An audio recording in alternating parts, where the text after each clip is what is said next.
What do you look for in a partner? We're living in a world now where everybody wants to have their cake and eat it too, but no one wants to bake the cake. First of all, I want to welcome you to the channel.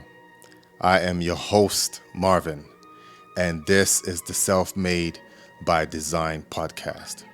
Feel free to hit the subscribe and the like button if you are new or you are still watching.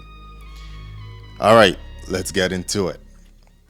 See, marriage is a part emotional commitment and a part financial commitment.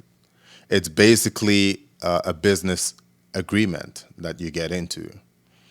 And, thinking about it from a business point of view, you will not invest your money into a business that takes money from you but never really gives you any money back in return. You would want to know that this business has good foundations and integrity, that it has great customer service and actually serves the needs of its clients.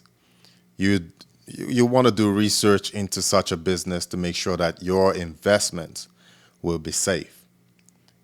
Your approach to relationships should be the same. Take the time to know what you're investing your time and energy into. You should be able to predict to a certain extent what returns you could expect from a potential candidate. You should be able to predict what you're going to find in that relationship or what you're going to get from that relationship based on the personality traits of the person whom you're getting into a relationship with. Don't use a potential mate as a crutch, meaning don't look for someone just to make you feel better about yourself. Don't use someone to for financial gains, just as status.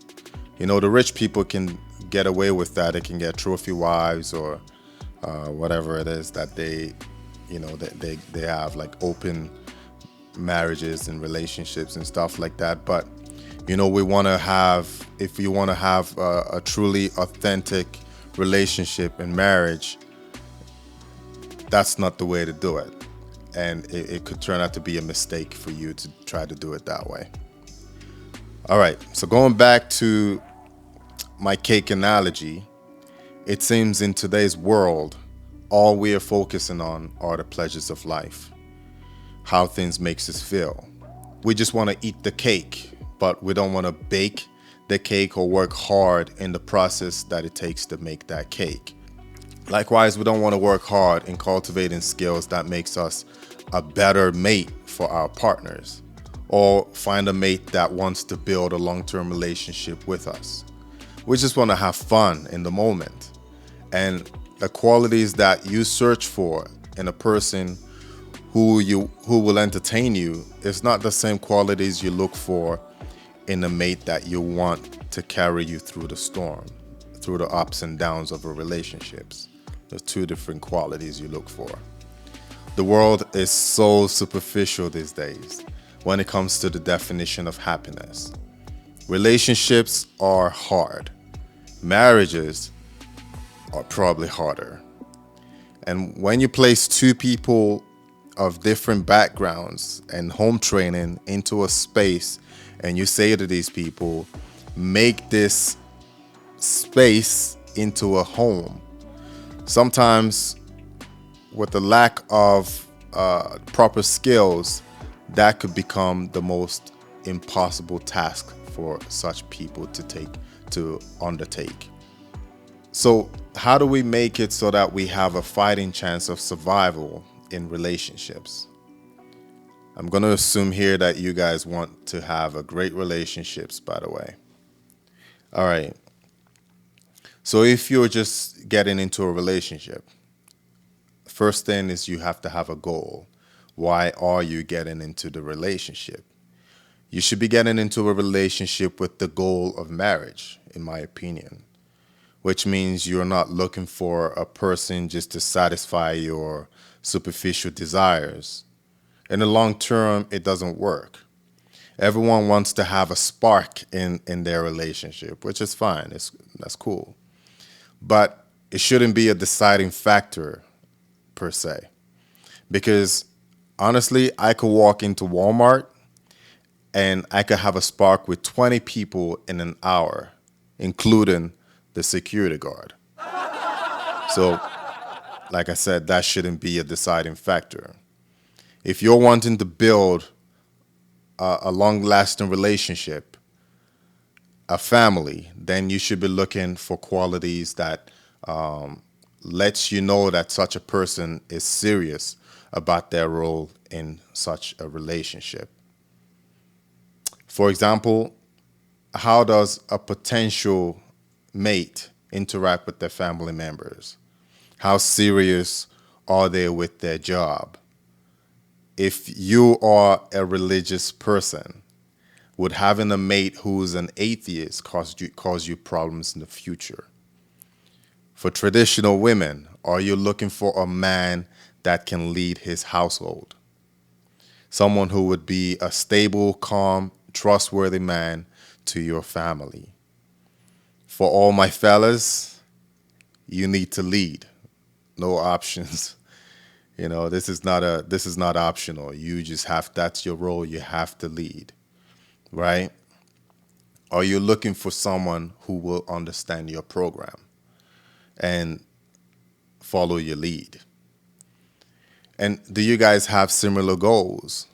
I don't mean goals like how Arsenal smashed Tottenham 3-1 in the North London derby. I mean, I mean, I mean how you would raise your kids, where you would live, and how you would manage your finances. Look for qualities in a mate that builds or restores order and peace in the home. Unless you're a toxic person, then yeah, I don't really know what to say to you. Make sure that the person you're with can match your energy, or at least they can accommodate it. You can't always convince someone to go hiking with you when you know all they really want to do is to stay at home and just chill and watch movies. When a person does not want to do things willingly or out of a willing spirit, in the end, they'll do it begrudgingly. Doing it begrudgingly, resentment will follow. For me, it's like this. If you cannot stand beside me in battle, then I cannot go to war for you. A lot of relationships these days suffer because they are unbalanced. In a lot of relationships, you have one person probably giving about 80% of their efforts to sustain that relationship, while the other person only puts in about 20% of their efforts. And the irony is that the person who's putting in less also expects 100% from the person who's already doing more than them. It doesn't really make sense. 1 in 15 people in the world suffer from some form of depression. It's picking the wrong partner for the wrong reasons adding to that number. Maybe it's time we actually start examining what people bring to the table and what we ourselves bring to the table, and really taking the time to know what you're investing your energy and time into. Stop looking for things that just makes you feel good in your relationships. It's not always going to feel good. Get your hands dirty and work hard to build something that will last. Don't get married or engaged if you're not going to stay married. I'm going to end this in the same way that I began, and that is by asking the same question. What do you look for in your partner or in a partner? Like, subscribe, and share this video. Start a conversation with friends and those around you.